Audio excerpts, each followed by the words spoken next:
Guys, welcome back in my YouTube channel. तो आज हम लोग इसी सीरीज चल रही थी, बस फर्स्ट वीडियो कॉन्ट्रैक्ट की पढ़ रही है फुल वीडियो। तो उसमें आज हम लोग प्रत्याभूति की संविदा पढ़ेंगे, गारंटी पढ़ेंगे। गारंटी में क्या होता है, ये भारतीय संविदा अधिनियम की धारा 126 है, 126 है। इसमें प्रत्याभूति की संविदा के बारे में बताया गया है, प्रतिभू के बारे में बताया गया है, और मूल लड़ी के बारे में बताया गया, लेनदार के बारे में बताया गया। इसमें हम लोग कुछ इंपॉर्टेंट केस लॉ भी डिस्कस करेंगे। तो उसके साथ ही हम लोग इसी सीरीज को स्टार्ट करते हैं। ये तो मैंने आपको इसे शॉर्ट में पढ़ा दी थी कि ये क्या होता है, ये आप लोग पढ़ भी लीजिएगा, क्योंकि वीडियो ज़्यादा लंबी ना हो, आपको सिर्फ इम्पॉर्टेंट चीज़ें ही आपसे शेयर कर पाऊँ, इसलिए आप इसको पढ़ लीजिएगा। ओके, ये तो मैंने आपको बताया जैसे प्रतिभू। चलिए, व्यतिक्रम होता है, ये मैंने शॉर्ट वीडियो में डाल दिया था, अगर आपने नहीं देखा शॉर्ट वीडियो में पढ़ा हुआ मैंने पूरे से समझाई हुई है। तो आप लोग आते प्रत्याभूति की संविदा का महत्व तथा आर्थिक कार्य 126 पढ़ लीजिएगा। प्रत्याभूति की संविदा का उद्देश्य क्या होता है, ये बहुत ही इंपॉर्टेंट क्वेश्चन जो आया हुआ है, इसलिए मैं आपको इंपॉर्टेंट सीरीज की दृष्टि से बता रही हूँ। तो प्रत्याभूति की संविदा का उद्देश्य किसी व्यक्ति को ऋण, उधार माल या नौकरी दिलवाना होता है। एक व्यक्ति ऋणदाता विक्रेता मालिक से यह कहता है कि जिस व्यक्ति को आवश्यकता है उस पर विश्वास किया जा सकता है, और यदि यह विश्वसनीय सिद्ध हुआ तो मैं उसके लिए दायी होऊंगा। प्रत्याभूति की संविदा में आपको समझा ऐसा दूंगी कि आप पेपर में डायरेक्ट लिख के आएंगे, बस आपको एक बार रिवाइज करने की जरूरत होगी। तो इसमें क्या होता है कि प्रत्याभूति की संविदा में एक प्रतिभू होता है। अगर कोई 2-3 व्यक्ति दुकान पे जाते हैं, मैं फॉर एग्जाम्पल आपको बताना समझाने की कोशिश कर रही हूँ। इफ यू अंडरस्टैंड तो कमेंट कीजिएगा कि आपको समझ में आया है कि नहीं आया है। ओके, तो दो दुकानदार दो व्यक्ति हैं, 2 पर्सन हैं। एक व्यक्ति की दुकान पे जाते हैं, वो कहते हैं भाई मुझे कुछ रुपए दीजिए, मुझे कोई चीज़ दे दीजिए।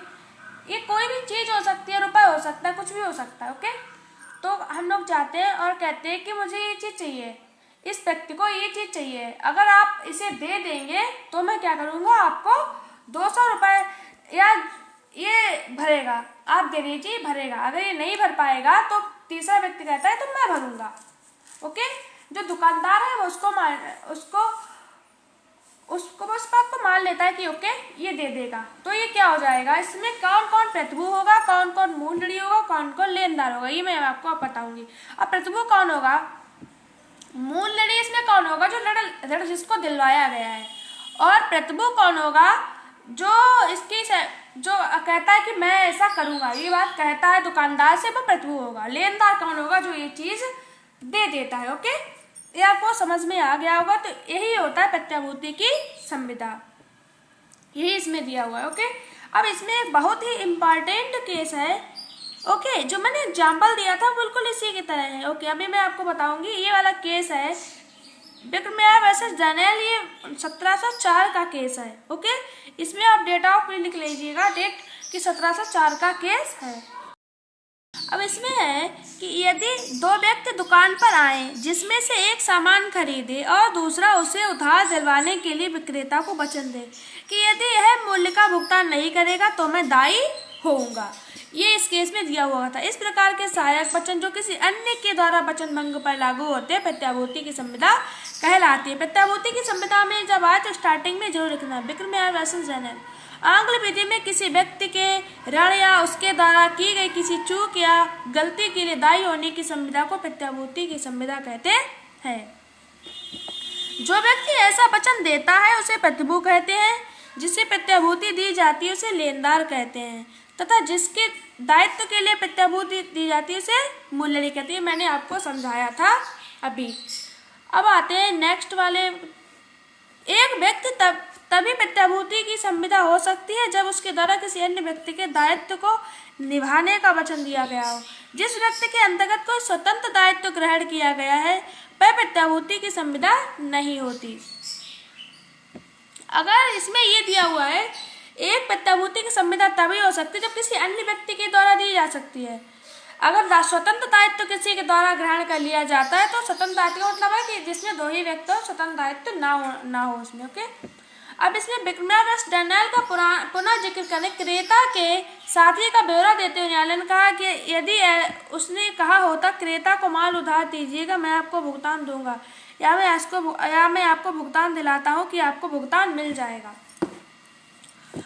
तो ये स्वतंत्र वचन हो गया, मतलब कि मैं दे ही दूंगा, ये इसको सामान दे दो। अगर जो दिलवाने वाला व्यक्ति था प्रतिभू, वो ये कहता कि आप इसको दे दो और मैं इसका भुगतान कर दूंगा, तो स्वतंत्र वचन हो जाता है, प्रत्याभूति की संविदा नहीं होती।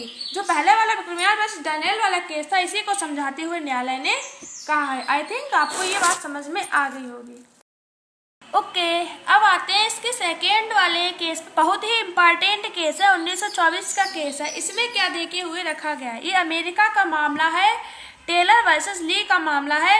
ये प्रत्याभूति की संविदा का बहुत ही इम्पॉर्टेंट केस है। जब भी आप प्रत्याभूति की संविदा लिखें तो आप इसे जरूर लिखें। एक मकान मालिक और उसका किराएदार वादी की दुकान पर गए। एक मकान मालिक गए और एक उसका किराएदार वादी की दुकान पर गए, और मकान मालिक ने दुकानदार से कहा, सी पार कर इस वर्ष हमारे यहाँ रहेंगे, जो माल वे चाहें आप उन्हें दे दीजिएगा और मैं आपको विश्वास दिलाता हूँ कि आपको भुगतान मिल जाएगा।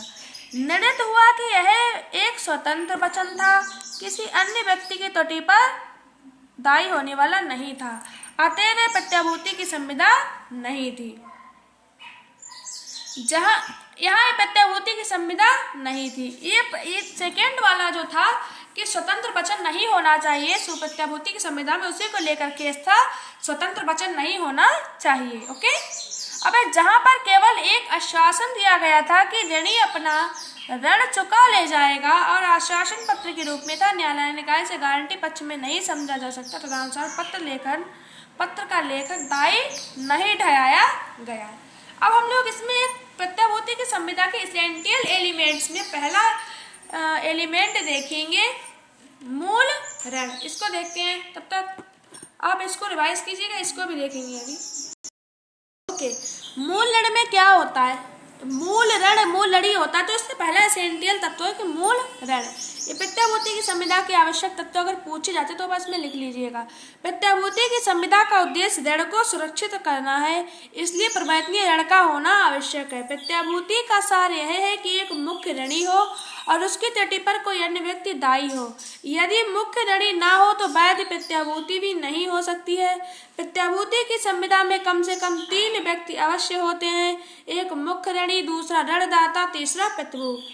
हाउस ऑफ लॉर्ड ने सॉन versus bank of Scotland AIR 1936 वाला केस है, में जो 1936 में लड़त हुआ, यह सिद्धांत लागू किया गया। ये सॉन